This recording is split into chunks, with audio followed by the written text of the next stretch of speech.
Guys, I know gossiping is wrong and we shouldn't do it as the Christian girlies that we are, but it's fun. It's fun to gossip from time to time, especially about other people. Plus, it's just you and I alone in this house, so nobody will know actually. So go pick a drink or a beverage of your choice. I'm gonna be having a cold glass of pineapple juice while we gossip about plant people, specifically certain type of plant people, because trust me, we all have that one low-key weird and annoying plant friend, and we're gonna gossip about them today. Okay babes, we're starting strong. I like to call this plant person the Osho free plant person. If you're wondering what that means, it essentially means freeloaders. That one plant friend that feels like they don't need to buy plants anymore because they can live off your collection. They always want to come to your house to ask for a free cutting, typically of your most expensive plants. Babes, what happened to buying your own plants? Do you get what I mean? They never want to buy their own plants. They would rather come and take one or two free plants or cuttings from your collection. And they will always eye the most expensive plants. They won't go for your golden pothos. They will rather go for your variegated monsteras. Hey! I'm sure we have one or two of such friends in our lives. And honestly speaking, babes, it's almost 2025. We need to start putting clear boundaries in such friendships. Because these plants, some of them are not cheap. Some of them we had to sell our left kidney to acquire them. When they were still very small, we grew them with love and care. We spent so much taking care of them. And you feel like you can just come to our collection and ask us for a cutting? No, ma'am, life doesn't always work that way, babe. And the dark of the matter is that these Osho-free girlies, we call them Osho-free in my country, they do have the money. They do have the money to buy. They even earn more than us. But they just feel like, oh, I have that crazy plant friend that has like 500 plants. So no way I'm going to go plant shopping. I'm going to go to his house or our house and steal one or two plants. Like, isn't that just so annoying? And the ones that take it to a diabolic level are the ones that know that this is what you do for a living. Like, this is your 9 to 5. Yet because they feel like they're your friend or that your bestie, then you should render your plant services to them for free.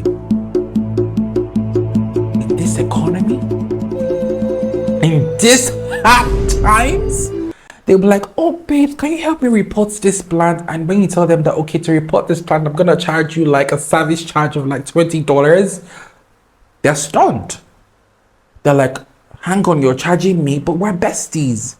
No, ma'am, being besties is not gonna pay my bills. Being besties is not gonna put a roof over my head. Like, do you get what I mean? Oh my God, let's have a sip to cool down a bit. Oh my God. So babes, we need to start putting these people in their place and we need to start setting clear boundaries. No means no. No, you cannot come to my house. But I could drive you to Home Depot. Maybe you could start there and buy one or two plants with your own money. Do you have such friends in your life? If you do, please stand off in the comment section because this gossip continues in the comments as usual. Now, the next people we definitely need to talk about are the know-it-alls.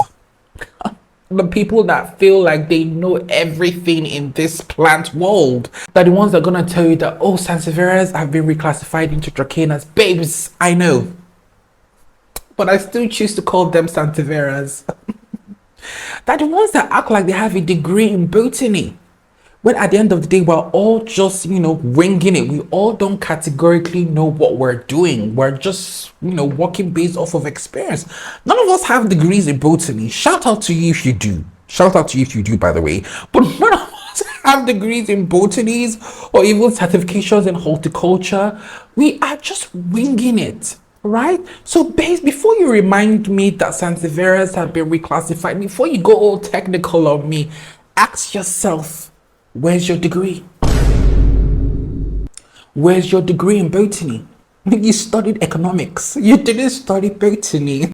I mean, fine. We all need some advice from time to time. But then there's advice and then there's saying things like it's a matter of fact. Like you're a dean in botanical studies. And babes, I will admit, I'm not ashamed to admit these things. I will admit that I have come across as a know-it-all. I do watch some of my older videos and there are moments where I was speaking rather matter-of-factly.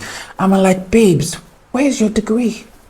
Where's your degree? Where's your degree? Be humble. Just show a bit of, just show a bit of humility when you're giving people advice, especially in a field that you're not a professional about. You get what I mean? So next time that know-it-all friend tries to, speak so categorically about things you should be doing or things you aren't doing in your plant collection, ask them this question.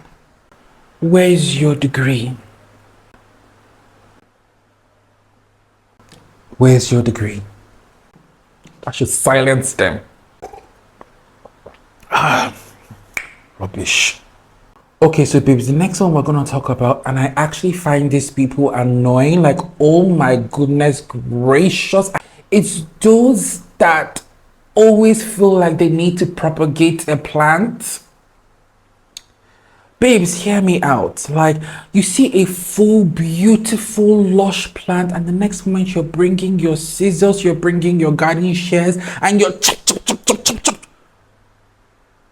Oh my God, you do not have to propagate that plant, babes. I mean, like, what is wrong with certain plant people that can't just let a full, lush plant be?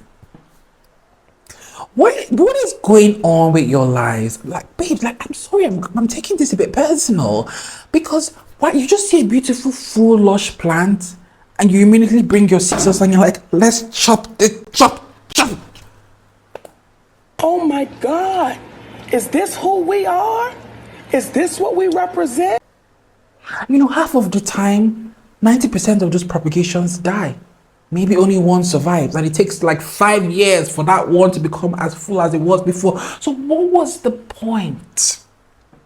Why did you do that? Why? Sometimes let certain plants be. You don't have to you don't have to propagate. You don't have to propagate. Just let them be. Let them be full. Let them be lush. I feel like low-key such people, babes, there's something going on. There's a bit of there's a psychological, maybe childhood trauma, if I dare say it. Let's see to cool things off. But yeah, but there's something definitely deep going on, and the therapist needs to intervene in such people. Yeah. By the way, if you're enjoying this, make sure you like and subscribe. Okay, just like and subscribe before we move on to the next point. Do it now. Like, subscribe. Yeah, thank you.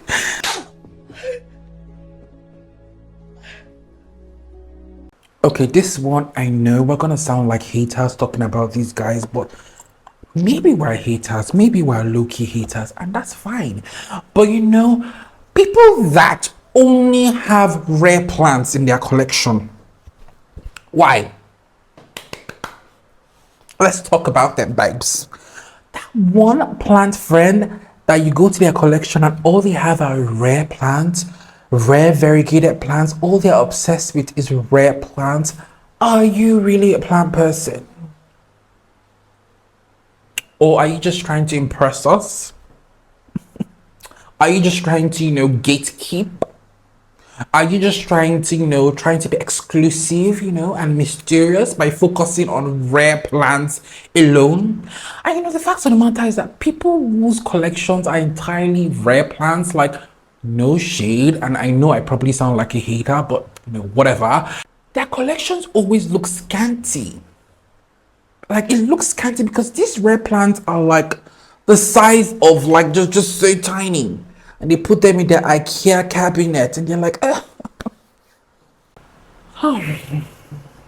I mean, yeah, the plant is rare, but your collection ends up looking a bit ugly. Like, I'm sorry, that's why we're gossiping, besties.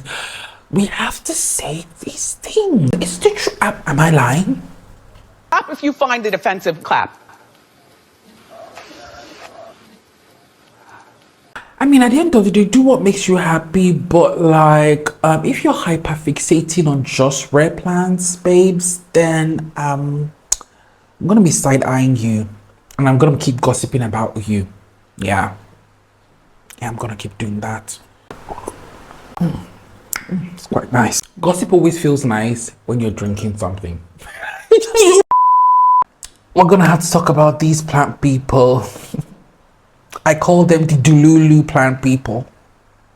The ones that use the word thriving very loosely. We have that one plant friend that you walk into their house and you see that their plants look like they're struggling, they're crying for help, they're begging for mercy. But then they will tell you, oh my God, this plant is thriving. My collection is thriving. Define thriving. Babes, let's have that conversation. Let's gossip. Define thriving. What do you mean by thriving? Like, I have home training, so I'm not gonna say it out to you. I'm just gonna be like, oh yes, it looks nice. But like, when I go home with my home girls, I'm gonna be like, girl, did you see that plant she's calling thriving? It looks like a hot. I zoomed in closer and I saw it was infested with thrips. But babes is convinced that it's thriving. I feel like a lot of people, quite a number of people, use that word thriving a bit too loosely these days. A bit too loosely these days. Look, being delusional is good. Like, a healthy amount of delusion will take you far in life. But like, at the same time, it's important to be real with yourself. It's important to look at your plant collection and say, this looks like a hot, smoky mess. Plants are struggling. Plants are dying. What can I do? You know, when you have that reality check, it makes you, do better. But if you're convinced that all your plants are thriving, then I'm gonna have to point you to the dictionary so we can have a look at what that word exactly means. I'm gonna insert it there because I don't think some people know what that word thriving means, and they use it every and anyhow when describing their plants. So yeah, babes, yeah.